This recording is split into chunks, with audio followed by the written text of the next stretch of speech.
Hey everybody, it is Gordon Majak here, back with another episode of Timeless Pop, Rock, and Soul, and back on another beautiful, glorious, sunny September Sunday morning.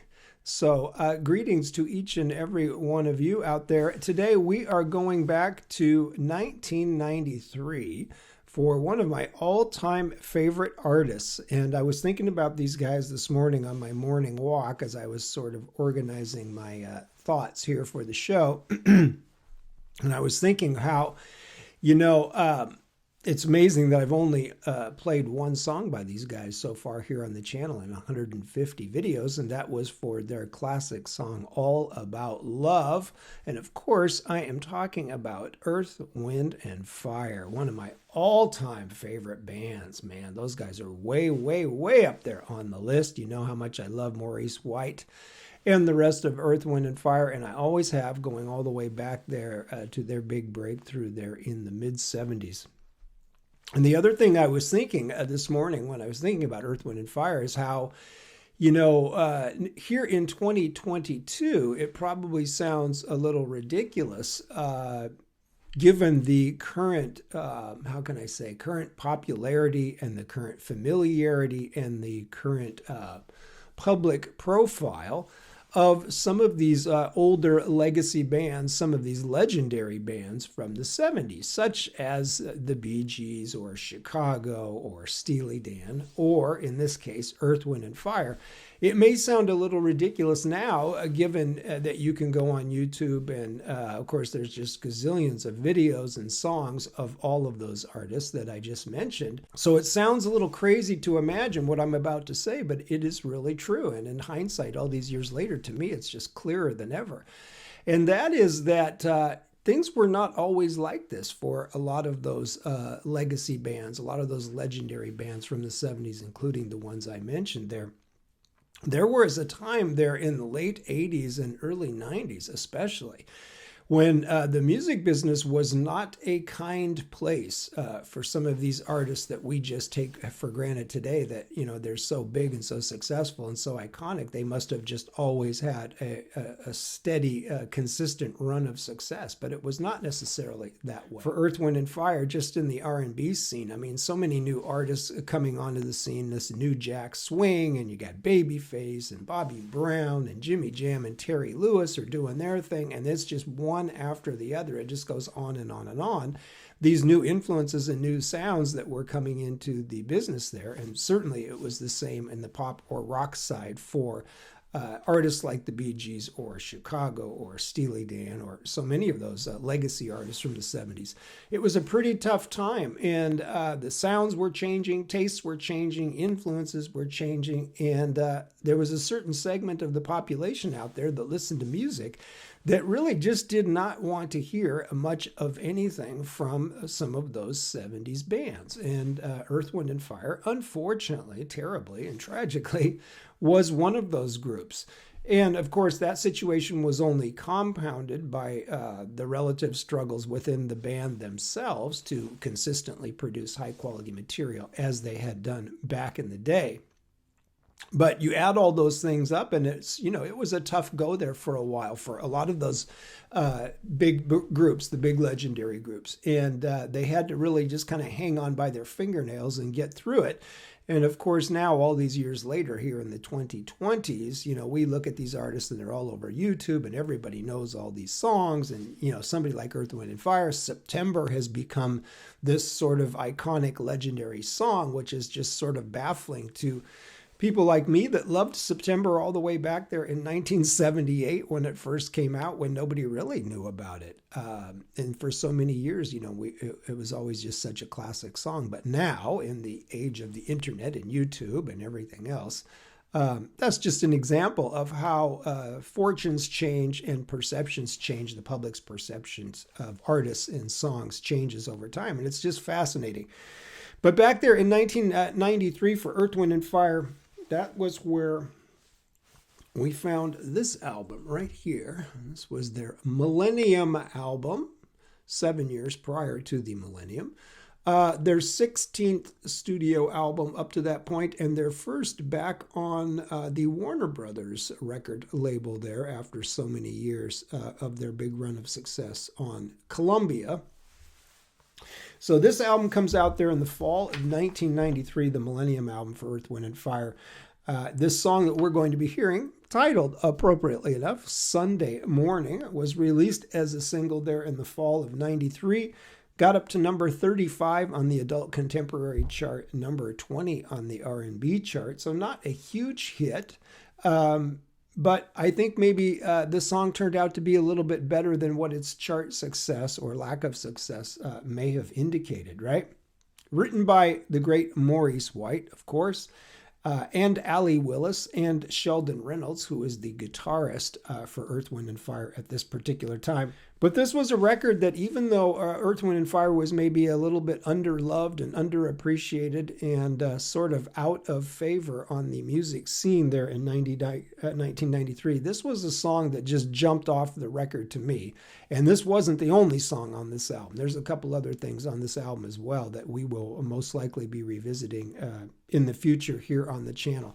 But this was the one that I woke up this morning and I just said, you know what? I know what I got to do today. It's Sunday morning. We need a shot of some soul food, some food for our soul, some music for our soul. And who better to do that? Who better to spread the good, positive spiritual vibes than Earth, Wind, and Fire? Nobody does it better than Maurice White and those guys from 1993 and their Millennium album. A little bit under the radar. It wasn't a huge hit, but for me, it was just another Earth, Wind, and Fire classic. It's Maurice White and the guys with Sunday Morning.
Yeah, and I didn't really care all that much back there in 1993 for some of the trends that were so popular on the music scene.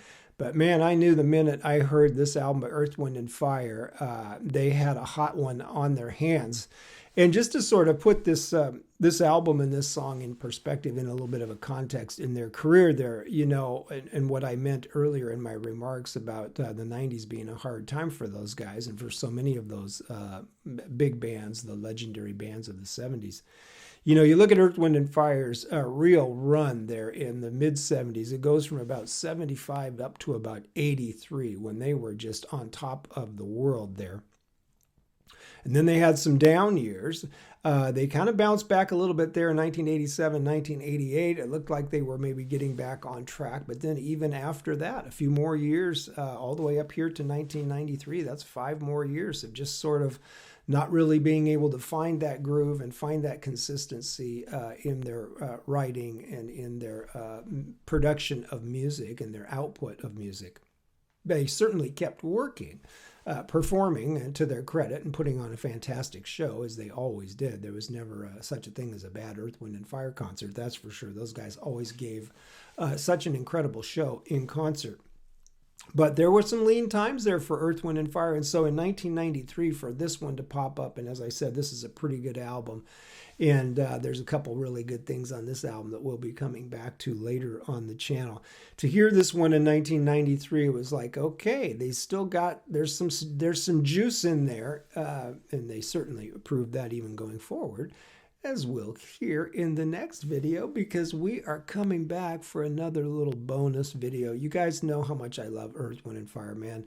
Maurice White and Earth, Wind, and Fire right up there at the top with a handful of just my all-time favorite artists. People that, these are musicians that not just, influenced me and inspired me musically, but they influenced and inspired me on a personal level in my life. And certainly with Earth, Wind, and Fire, that was the case with Maurice White, and the spiritual side of their music, which just created such a deep connection for me. So I told you guys all about that in the previous video there for All About Love, and I will post a link to that, by the way, in the description for this one.